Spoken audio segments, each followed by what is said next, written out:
ওং নমস্তে নমঃ হোতার বিন্দ্র মহাশ্রীন্দ্র वल्लाहि वल्लं जष्टं षष्टं परामं परणं वल्लाहि वल्लं शंबल विष्णु जशासि गृहोपद्रा भवामहं शमोतं विष्णु जश गर्भमधवशमा।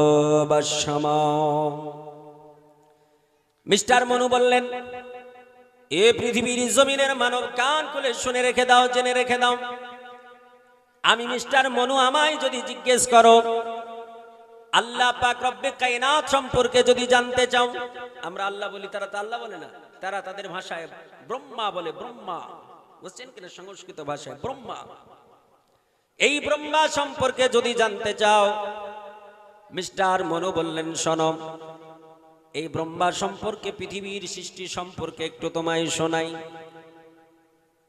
মিস্টার মনু বললেন দুনিয়ার মানুষ এ আমার অনুসারী যারা আছো সনাতন ধর্মের মানুষ যারা আছো সনাতন ধর্মের মানুষ তোমরা বিশেষ করে শুনে রাখো আমি মিস্টার মনু বললাম খতার বিন্দ্র মহাসুরিন্দ্র যিনি সমগ্র বিশ্ব জগৎকে সৃষ্টি করেছেন যিনি সমগ্র সৃষ্টি জগৎকে বানিয়েছেন সেই সৃষ্টি জগতের স্রষ্টা কতজন কেউ বলছেন ৩৩২টা আমাদের স্রষ্টা কেউ বলছেন আমাদের স্রষ্টা চারখানা কেউ বলেছেন আমাদের একাধিক স্রষ্টা রয়েছে যেমন করে সূর্যের স্রষ্টা একটা চন্দ্রের স্রষ্টা একটা আসমানের স্রষ্টা একটা পানির স্রষ্টা একটা এই রকম করে পৃথিবীর জমিনে বিভিন্ন স্রষ্টা তারা বলেছে।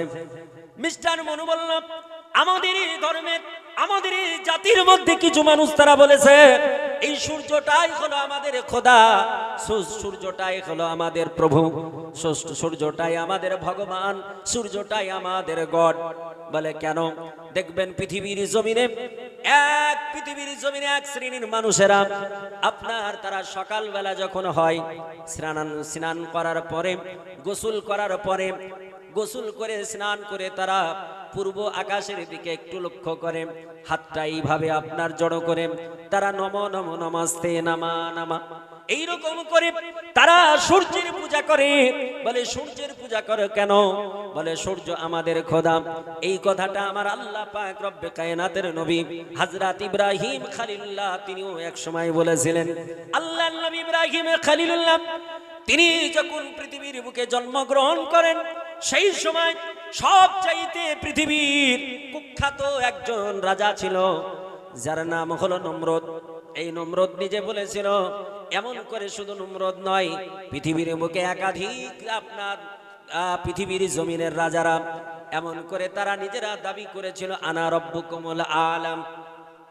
আল্লাহ তাআলা রেফারেন্স দিয়েছেন মুসা আলাইহিস সালামের জামানার একজন বাদশা যার নাম ফেরাউন বলা হয়েছে। এই ফেরাউনও বলেছিল দুনিয়ার মানুষকে ডাক দিয়ে বলো আনা রব্বুকুমুল আলাম।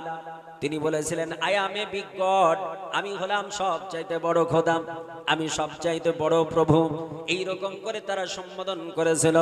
আমার আল্লাহ পাক রব্বে কায়নাত রব্বুল আলামিন ওই সমস্ত পাপী মানুষদের কি আল্লাহ তাআলা হেদায়েত করার জন্য পৃথিবীর জমিনে তাদের উপদেশ দেওয়ার জন্য আল্লাহ তাআলা সেই সময়কালে একটা করে নবী রাসূল প্রেরণ করেছিলেন।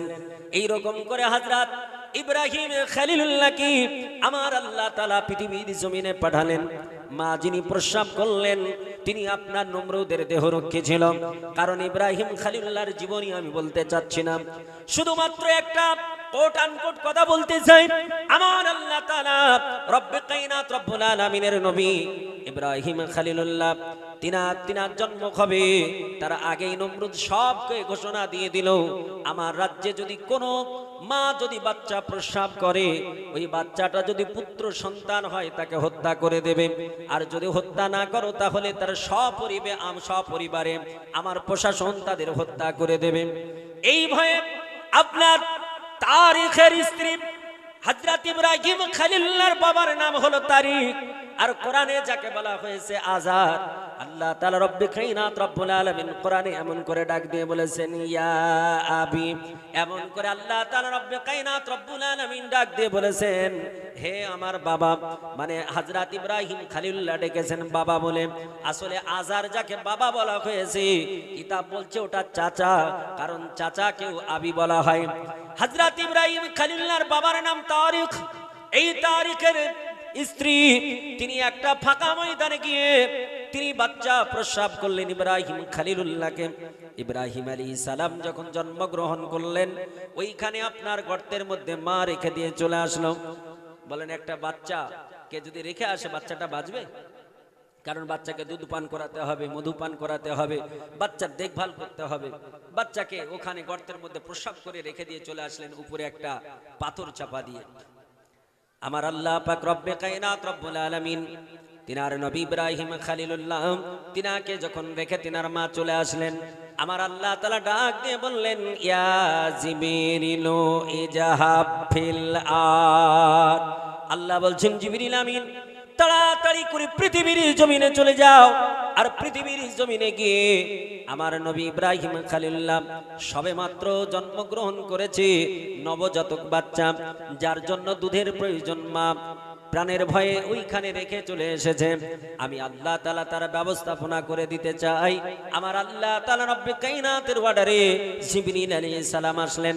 আল্লাহ বললেন জিবরিল রে ইব্রাহিম খলিলুল্লাহর দুটো আঙ্গুল তার মুখে ঢুকিয়ে দাও। আল্লাহর নবী হযরত ইব্রাহিম খলিলুল্লাহ নিজের আঙ্গুল দুটো এইরকম করে মুখে নিয়ে তিনি চুষতে শুরু করলেন।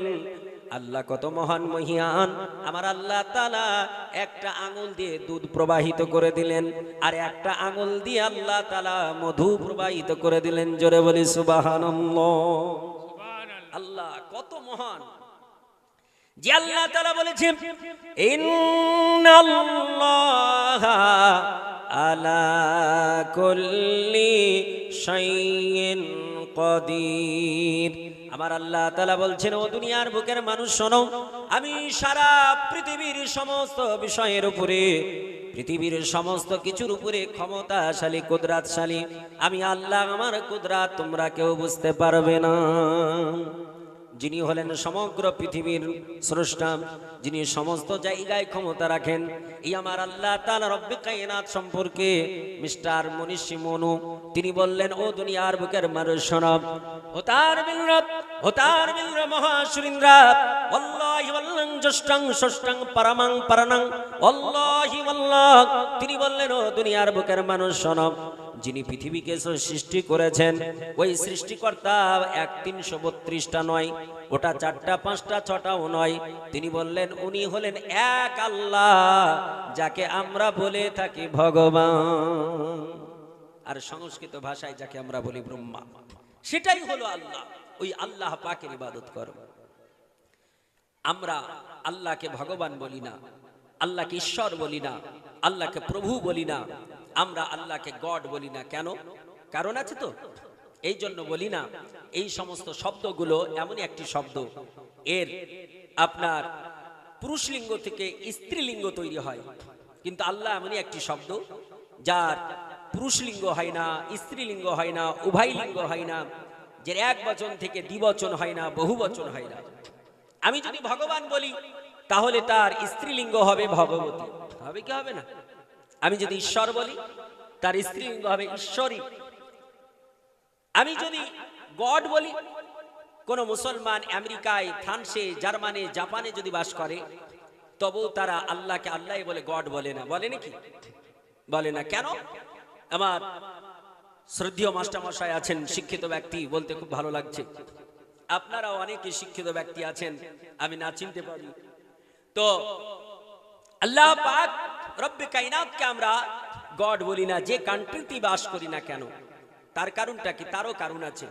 যে গড এমনই একটি শব্দ, এই গড একটা সিঙ্গুলার নাম্বার, এক বচন, এতে থেকে বহু বচন তৈরি করা যায়। যায় কি যায় না? যদি গডের শেষে এস যুক্ত করা হয় বা ইএস যুক্ত করা হয় তাহলে ওটা আর সিঙ্গুলার থাকবে না, প্লুরাল হয়ে যাবে, মানে এক বচন থেকে বহু বচন হয়ে যাবে। এই জন্য আমরা গড বলি না, যত শিক্ষিত হোক না কেন, আল্লাহকে আল্লাহ বলি। There is no god but আল্লাহ। আল্লাহ পাক রব্বে কায়নাত রব্বুল আলামিন, এই মহান স্রষ্টা রব্বে কায়নাত, তিনি এই পৃথিবী সৃষ্টি করেছেন। এই পৃথিবীর মধ্যে মহান মনীষী কাকে বানিয়েছেন, শ্রেষ্ঠ কাকে বানিয়েছেন, আমি কোরআন ও হাদিস থেকে বলবো, সঙ্গে সঙ্গে সংস্কৃত ভাষা, হিন্দু ভাইদের ধর্মগ্রন্থ কল্কি পুরাণ থেকে এবং বেদের আপনার যজুর্বেদ থেকে ইনশাআল্লাহুল আজিজ আলোচনা করব, যাতে করে আপনাদের বুঝতে সুবিধা হয়। কারণ আপনারা আমাকে রিকোয়েস্ট করেছেন, আপনাদের পার্শ্ববর্তী এলাকায় অনেক হিন্দু ভাই তারা থাকেন। আমি কোন ধর্মের প্রতি আঘাত দিয়ে কথা কোনোদিন বলি না, বলবো না। কোন ধর্মে কি আছে তাদের বাস্তব কথাটাই, বাস্তব চিত্রটাই আমি উঠিয়ে ধরি। আপনাদের এখানে কজন হিন্দু ভাই এসেছে জানি না। আমার একটা প্রোগ্রাম এই কিছুদিন করে আসলাম, কলকাতায় একটা প্রোগ্রাম করে আসলাম, যেখানে আপনার সারি সারি হিন্দু ভাইরা বসেছিল। তারপরে দিনাজপুরে আপনার নুরিপুর বলে একটা জায়গা আছে, কিছু না হলো 200-400 হিন্দুই শ্রোতা থাকে, বুঝলেন কিনা। আমি কিছু না হলো আজ থেকে 7-8 বছর থেকে যাই একটা জায়গায়, বুঝছেন কিনা। তো যাই হোক, আলহামদুলিল্লাহ, যিনারা মাইকের আওয়াজ শুনতে পাচ্ছেন অবশ্যই দূরে থাকলেও শুনতে পাবেন। আর আপনারা যদি শিক্ষিত হন, আপনাদের কিতাব ওঠালেও আপনার প্রমাণ পেয়ে যাবেন। আল্লাহ পাক রব্বে কায়নাতের কথা, নবীর কথা আমরা আলোচনা করব। সঙ্গে সঙ্গে আল্লাহ এবং রাসূল সম্পর্কে অন্যান্য ধর্মগ্রন্থ কি বলেছে, বেদ কি বলেছে, পুরাণ কি বলেছে, জান্দাবাস্তা কি বলেছে, ত্রিপিটক কি বলেছে, গৌতম বুদ্ধ কি বলেছে, এমন করে শ্রী চৈতন্য দেব কি বলেছেন, এমন করে পৃথিবীর বুকে মিস্টার নারায়ণ কি বলেছেন, এম.কে. ভাটিয়ারি কি বলেছেন, মিস্টার মাইকেল এইচ.এ. হার্ট কি বলেছেন, ইনশাআল্লাহুল আজিজ বলার চেষ্টা করব। একবার নবী পাকের উপরে দুরূদ শরীফ পড়ব, তারপরে আগে আমি বাড়বো ইনশাআল্লাহ। একবার ঝুমঝুম করে দুরূদে পাক পড়ুন, আল্লাহুম্মা সাল্লি আলা। আর যিনারা দাঁড়িয়ে আছেন যুবক ভাই, তেনারা এসে বসলে আমি খুব খুশি হই। কারণ যুবক ভাইরা সত্যি তাদের গুরুত্ব আল্লাহ তাআলা দিয়েছেন, নবী পাক তার সম্মান দিয়েছেন। যদি আপনারা এসে বসেন তাহলে আলোচনাটা আরো বেশি গুরুত্ব পাবে, দাঁড়িয়ে না থেকে। ওয়ালায়ালে জোরে জোরে পড়ুন।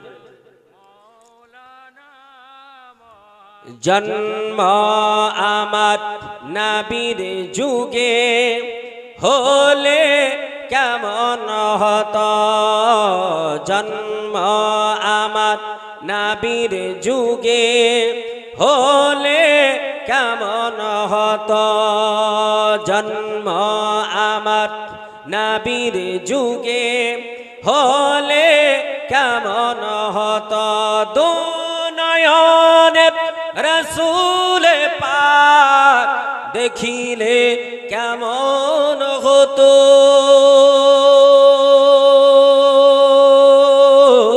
জন্ম আমার নবীর যুগে হলে কেমন হতো, আসতো ভেসে হাজরাতে বেলালের মধুর আযান, আসতো ভেসে হাজরাতে বেলালের মধুর আযান, যে আযানে ছিল যে এত প্রেম মুগ্ধ রহমান, দয়ার নবীর পিছে নামাজ পড়লে কেমন হতো, দয়ার নবীর পিছে নামাজ পড়লে কেমন হতো, দুনয়নে রাসূল পাক দেখিলে কেমন হতো, জন্ম আমার নবীর যুগে হলে কেমন হতো, দিনী কত আলোচনায় থাকতাম আমি অধম, দিনী কত আলোচনায় থাকতাম আমি অধম, সামনে রাসূল পাক হতো पीछे साहाबागन सामने रसूल पाक हो तो पीछे साहाबागन আবু বকর উমর উসমান আলী সঙ্গী কেমন হতো জন্ম আমার নবীর যুগে হলে কেমন হতো আল্লাহুম্মা সাল্লি আলা সাইয়্যিদিনা মাওলানা মুহাম্মদ ওয়া লা আলি সাইয়্যিদিনা মাওলানা মুহাম্মদ মুআজ্জাজ মোহতারাম আমার আল্লাহ পাক রব্বে কায়নাত রব্বুল আলামিন পবিত্র কালাম কোরআন পাকে আমার আল্লাহ তাআলা রব্বে কায়নাত রব্বুল আলামিন বললেন এই পৃথিবীর জমিনের মানব আমি আল্লাহ তাআলা তোমাদের হেদায়েতের উদ্দেশ্যে তোমাদের পথ প্রদর্শক করে আমি আল্লাহ তাআলা পৃথিবীর জমিনে একজন প্রফেটকে পাঠালাম তিনি মক্কার জ্যোতি মা আমিনার কালাল কালেজের টুকরা নয়নের মণি আমার আল্লাহ তাআলা রব্বে কায়নাত রব্বুল আলামিনের বান্দা মনীষী মনো যিনি সংস্কৃত ভাষায় হিন্দু ভাইদের ধর্মগ্রন্থে এমন করে বেদের মধ্যে এমন করে বেদের আপনার 4টা খণ্ডের যজুর্ব বেদের মধ্যে এমন করে কলকি পুরাণের মধ্যে আল্লাহ পাক রব্বে কায়নাত রব্বুল আলামিনের বান্দা বলে দিলেন শুম বলে বিষ্ণু যশাসে গৃহপত্রা ভাবা মহাম তিনি বললেন ও পৃথিবীর জমিনের মানব কান খুলে শুনে রেখে দাও যিনি আপনার মনীষী পৃথিবীর জমিনে আসবে তিনি পৃথিবীর অন্য কোনো দেশে আসবে না ভারতের বড় বড় শহর আছে চেন্নাই মাদ্রাজ এমন করে মুম্বাই কলকাতায় আসবে না আমার আল্লাহ তাআলা বললেন এমন করে এই পাকিস্তানের ইসলামাবাদে আসবে না বাংলাদেশের ঢাকাতে আসবে না এমন করে চীনের হংকং এ আসবে না আমার আল্লাহ তাআলা রব্বে কায়নাত রব্বুল আলামিন বললেন পৃথিবীর কোন দেশে আসবে না অন্য দেশের কোন শহরে আসবে না আমার আল্লাহ তাআলা রব্বে কায়নাতের বান্দা মনীষী মনো তিনি বললেন সম্বলে বিষ্ণু যশাসে তিনি সম্বল শহরে জন্মগ্রহণ করবেন সম্বল শহরে তিনি জন্ম নেবেন এই সম্বল শহর সম্বল এটা সংস্কৃত ভাষা যেটা আরবিকে ট্রান্সলেট করলে হয় দারুল আমান বাংলায় অর্থ হয় যার শান্তিপূর্ণ শহর এই শান্তিপূর্ণ শহরে তিনি আসবেন আমার আল্লাহ তাআলা রব্বে কায়নাত রব্বুল আলামিন পৃথিবীর জমিনে যত দেশ আছে সেটা আপনার England highland German Japan Nigeria এমন করে আমেরিকা এমন করে ফ্রান্স জাপান হতে পারে এমন করে তুরস্ক রাশিয়া মালয়েশিয়া হতে পারে আমার আল্লাহ তাআলা কোন দেশের কথা নিয়ে আসলেন না আমার আল্লাহ তাআলা রব্বে কায়নাত রব্বুল আলামিন কোন আপনার শহরের কথা বললেন না আল্লাহ বললেন ওই শান্তিপূর্ণ শহর ওটা হবে যে জায়গাটার নাম হলো মক্কাতুল মুকাররমা আমার আল্লাহ তাআলার বান্দা মনীষী মনো তিনি বললেন সম্বল তিনি শান্তিপূর্ণ শহরে আসবে তিনার বাবার নাম কি হবে তিনি তিনার সংস্কৃত ভাষাতে হিন্দু ধর্মের ধর্মগ্রন্থে তিনি বললেন বিষ্ণু যশাসে তিনার বাবার নাম হবে বিষ্ণু যশা বিষ্ণু যশা সংস্কৃত ভাষা এই সংস্কৃত ভাষা বিষ্ণু যশা যার আরবিকে ট্রান্সলেট করলে হয় আব্দুল্লাহ যার বাংলায় অর্থ করলে হয় আল্লাহ পাকের কৃতদাস আর তারা বলে ভগবানের কৃতদাস আমার আল্লাহ তাআলা রব্বে কায়নাতের নবী বিশ্ব নবীর বাবা যার নাম হলো আব্দুল্লাহ যার নাম হলো আব্দুল্লাহ যেটা সংস্কৃত ভাষায় বলা হয় বিষ্ণু যশা মানে ভগবানের কৃতদাস আল্লাহর নবীর বাবার নাম হলো আল্লাহর কৃতদাস এই আল্লাহর কৃতদাসের পৃষ্ঠদেশ হইতে মা আমিনার উদারে আসবে সংস্কৃত ভাষাতে এমন করে কলকি পুরাণে বলা হলো সোমতি যিনার গর্ভে আসবে তিনার নাম হবে সৌমতি তিনার নাম হবে সৌমতি সৌমতি সংস্কৃত ভাষা আরবিকে ট্রান্সলেট করলে হয় আমেনা যার বাংলায় অর্থ হয় যার হৃদয়টা হলো কমল যার হৃদয়টা হলো স্বচ্ছ সুন্দর আমার আল্লাহ তাআলা পৃথিবীর জমিনে হযরত আমিনা রাদিয়াল্লাহু তাআলা আনহা তিনার উদার হইতে আমার আল্লাহ তাআলা পৃথিবীর জমিনে পাঠালেন মক্কাতুল মুকাররমায় আমার আল্লাহ বললেন এই পৃথিবীর জমিনের মানব শোনো আমি আল্লাহ তাআলা ওই নবীকে শেষ নবী করে পাঠালাম। ওই নবীর পূর্বে আমি আল্লাহ তাআলা 1 লক্ষ মতন্তরে 2,23,999 জন নবী দিয়েছি।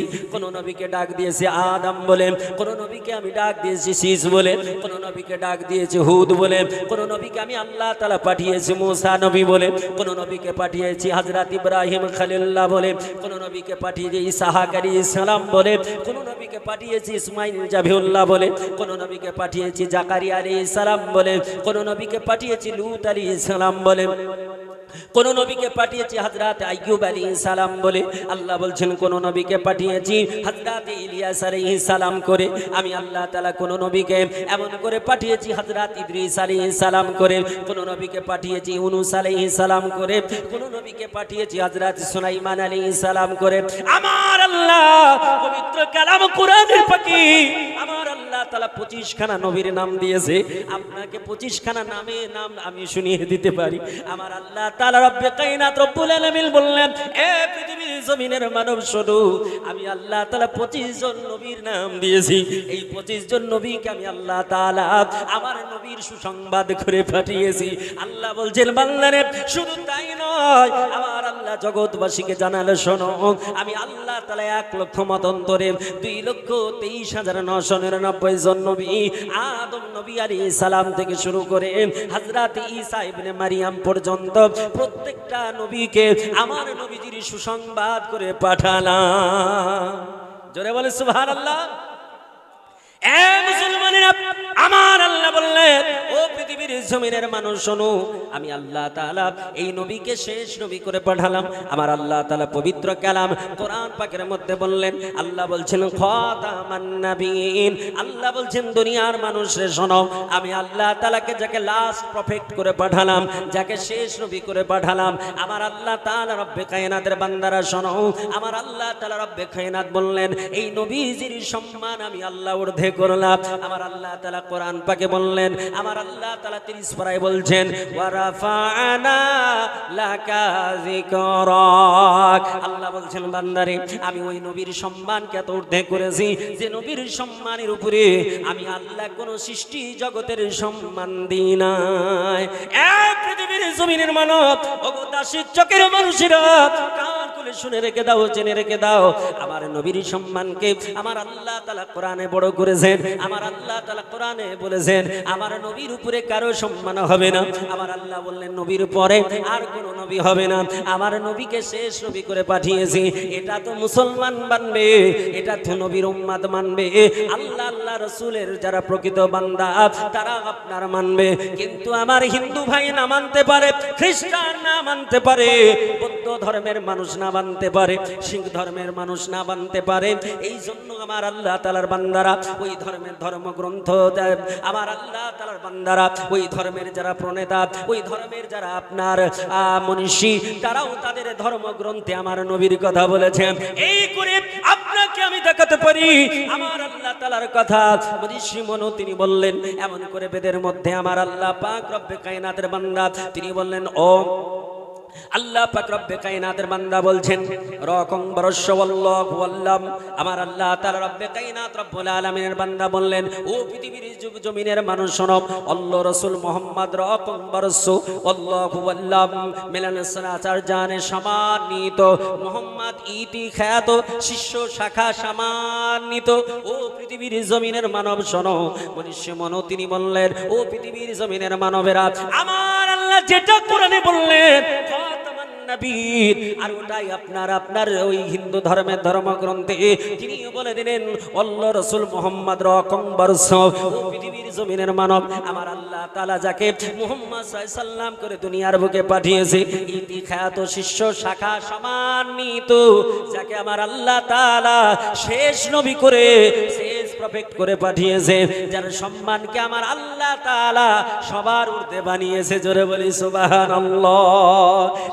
মুসলমানেরা, আমার নবী বিশ্ব নবী, তাকে আল্লাহ তাআলা